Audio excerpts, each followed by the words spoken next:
I mean, I don't think it's ever a good sign when a fly lands on your head for 2 minutes. You know, that's a sign all through history of sin, and historically, biblically, maybe you wouldn't normally say this after you wouldn't. It's only safe to say this, after midnight. But you know, a fly, he who commands the fly, has always been seen historically as the mark of the devil. So I'm not Steve, relevant, but having the fly now as a journalist. Now I have to ask for the record, are you joking? Because the fly could have landed on anyone. Yes, but it didn't. It landed on Mike Pence, and it says something. I don't.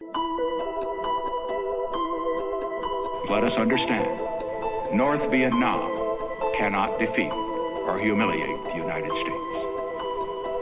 Only Americans can do that. Salam alaikum, listeners. Welcome to The Moral Minority, episode 20. Episode 20. Episode 20. Can you believe it? Episode 2 10s and 0. Bente. All right. We are going to talk about a lot of things. We're going to talk about the Democrats, Trump, Libertarians, the media, and Clown World. Let's first talk about the big Democrat news, or it's not really big Democrat. It's news, and it involves Democrats. We're going to talk about... You're not starting with Trump? It's always Democrat, Trump, Libertarian, media, Clown World. Oh, I'm sorry, I don't listen to these episodes. We're going to talk about Amy Coney Barrett and her hearing. The notorious ACB. The notorious ACB, we're forcing that meme. Isn't that such a fresh and funny thing? Yes, it's really... You know, it's amazing how conservatives don't win the culture wars when they come up with these things. It's really just a testament to the power of white women to take things from black people. Okay, Bill Burr. Oh, I guess he did do that, didn't he? Yeah. Listen, Bill Burr was right. I'm going to go off a small tangent. I know this is not what we're talking about. Let's go That for is it. such a cowardly move by Bill Burr, by the way. He goes, I'm doing the, hold no prisoners, take no prisoners, hold no bars held, whatever.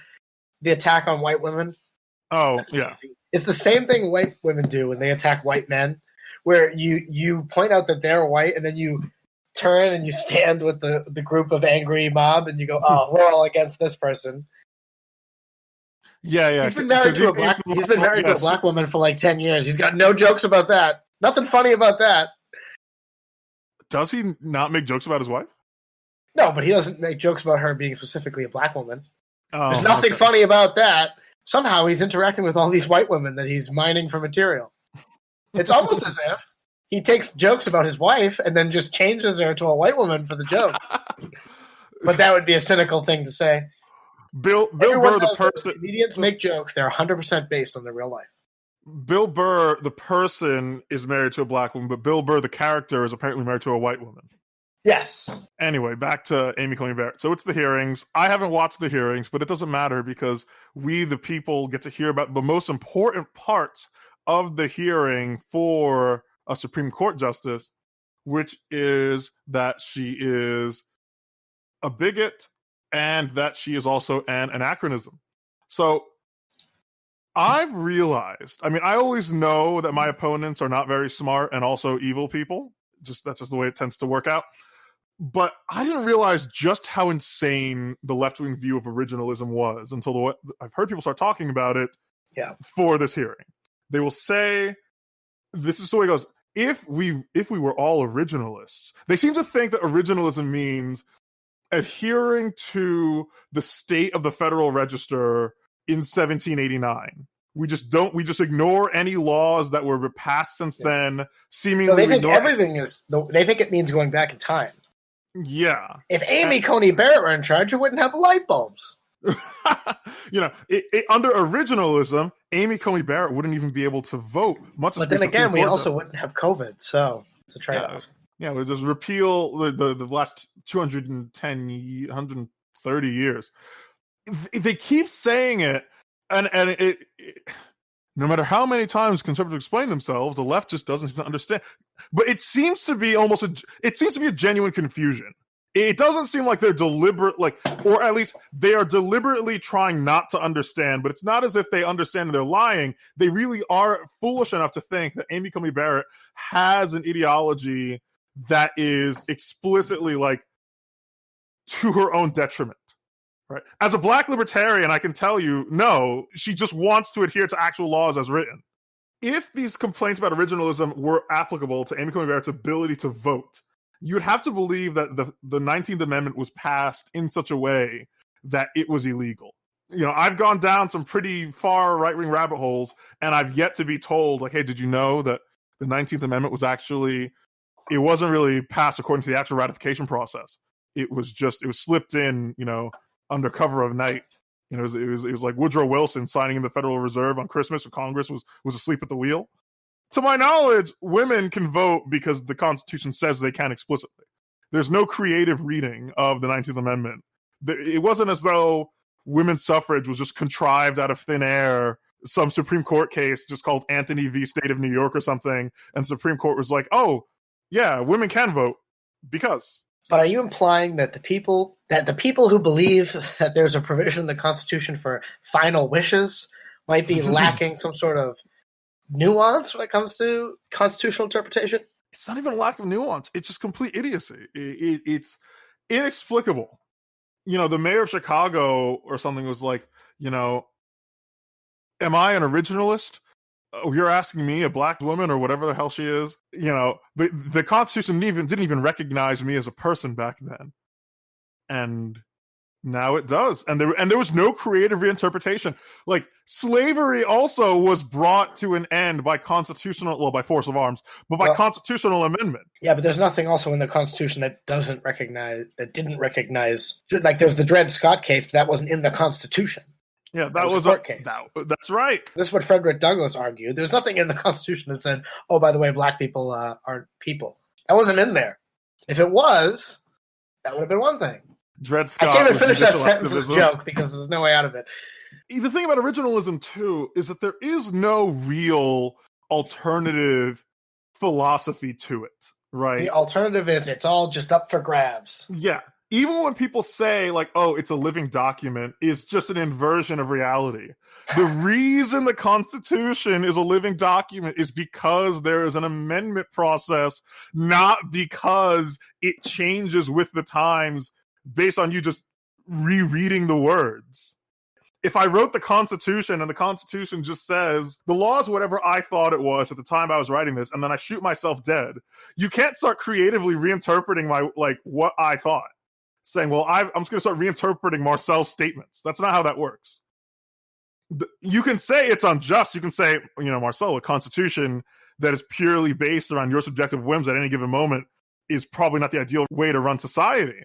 But you can't just reinterpret it to say it's something different than what it is. I mean, you can do whatever you want. You're right. God's not going to come down and like, hey, you know, that's a sophistic argument and strike you down. It's just silliness. Yeah, but you know how this works. When something suits their purpose, it's a norm that cannot be challenged. And when something is in the way of something else they want, then it is either it's fluid or it can be changed or it's open-ended or it's racist and it needs to be gotten rid of or we have to ignore it or we've evolved past it. Yeah, and what gets me is that these people dominate academia and I have to listen to these people. Like, I have to hear these words come out of people with, you know, perfectly good brains who are, you know, more intelligent than average for whatever that's worth. And I have to hear them say it. And it's like, it's a legitimate position that I have to argue against. Wow. Who has it tougher than you? No one has it tougher than me. Liberals will complain about how, like, oh, fascism is being normalized. I really hate, you know, I shouldn't need to argue. I should be able to punch Richard Spencer in the face. I don't want to normalize these positions that are really they're beyond the pale. And then they'll just argue that rule of law is a spook. Yeah. And I got to hear it. You don't actually. You could plug your ears. Yeah. The next time somebody says that, you know, the meaning of words has changed, therefore the terms of the agreement has changed, I could just close my ears and just go, blah, blah, blah, blah, blah, I can't hear you. And you should honestly, do that. It'd be better for my mental health. It would be about as productive. Yeah, it would be exactly as productive.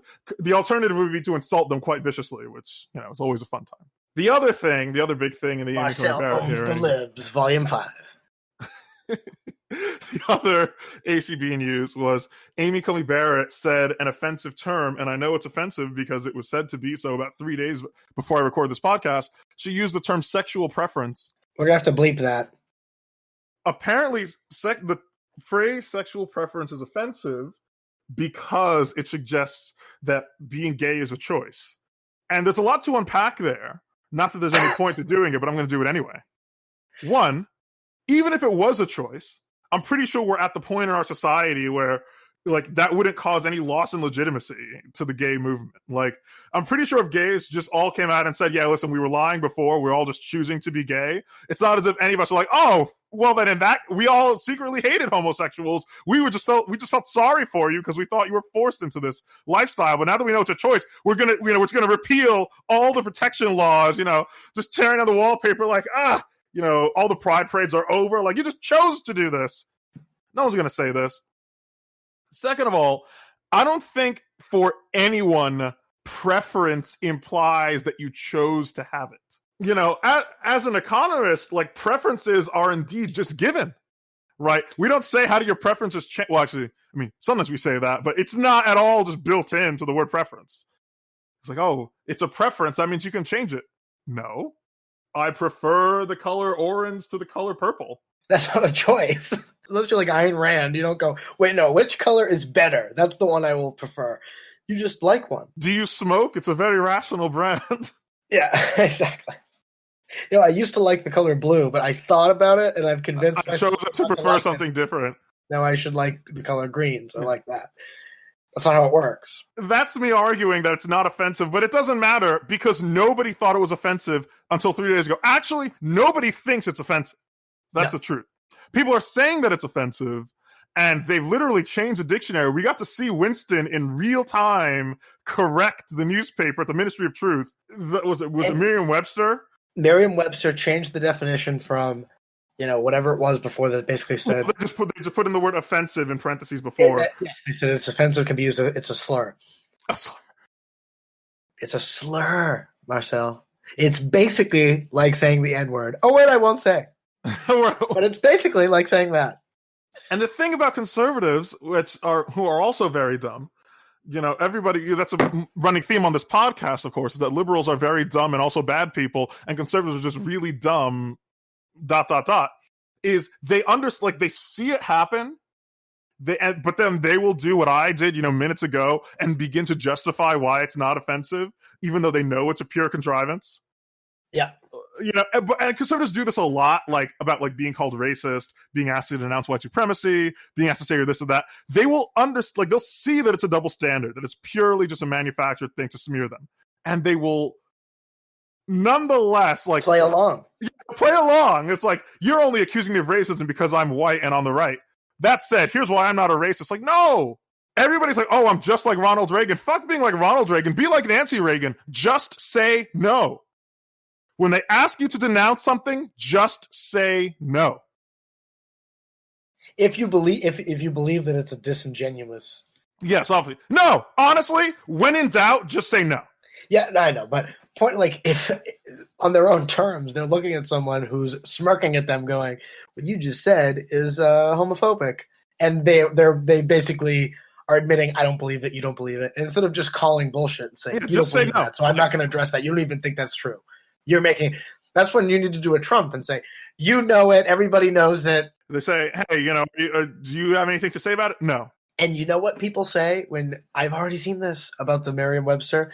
Merriam-Webster goes on and, in real time, you can hear me clicking the keyboards here. They change the definition. And then people will say, well, the definition of words change all the time. Yeah.